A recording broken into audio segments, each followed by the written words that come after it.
See polnudki väga ammu ehk kusagil aastal 2014-2015 oli kurikuulus Itaalia automark Alfa Romeo langenud täielikku varjusurma. Mudelivalikus olid alles jäänud elutsema vaid 2 mudelit ehk väike Lucara Giulietta ja minimalistlik sportauto 4C ehk tänapäevases mõistes mitte midagi. Ka aastal 2016, kui Alfa oli surutud juba üsna nurka, suutis ta viimaks anda korraliku vastulöögi ja seda lummava sedaani Giulia näol. Järgmisel aastal lisandus päris linnamaastur nimega Stelvio, mis mõlemad autod vallutavad teid tänase päevani ja nüüd on Alfa Romeo toonud turul oma esimese hübriidi ja esimese kompaktse linnatsiivi, millel nimeks Tonale. Tere tulemast taas kord kaasa elama naisluksuri proovisõidule.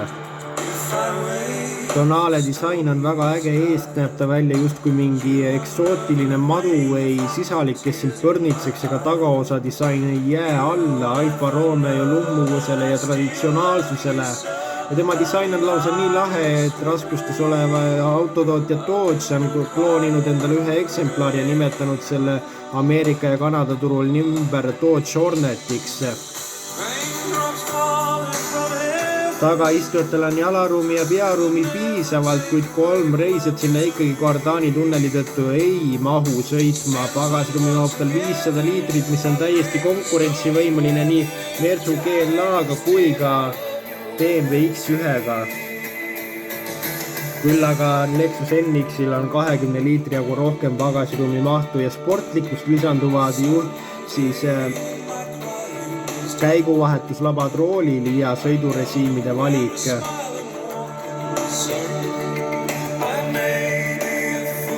LED Matrix esituled on tal ka.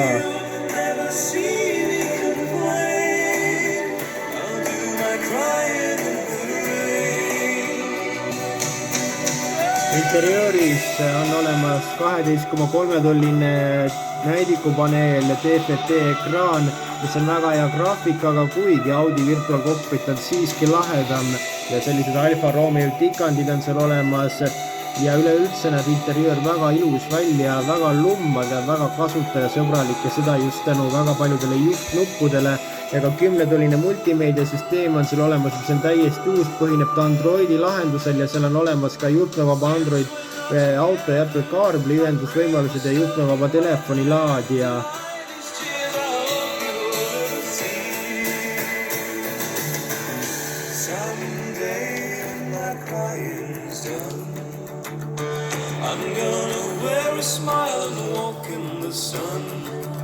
Teisest varustusest lisanduvad talle võtmete sisenemine ja käivitus ja elektriline pagasruumi luuk.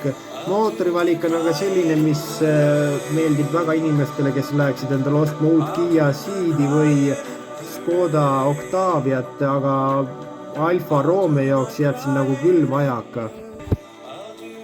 Ehk mootorivalikus on tal kõigest 1,5 liitrine turbobensiinimootor, mis annab endast välja 118 kilovatti ehk 160 hobujõudu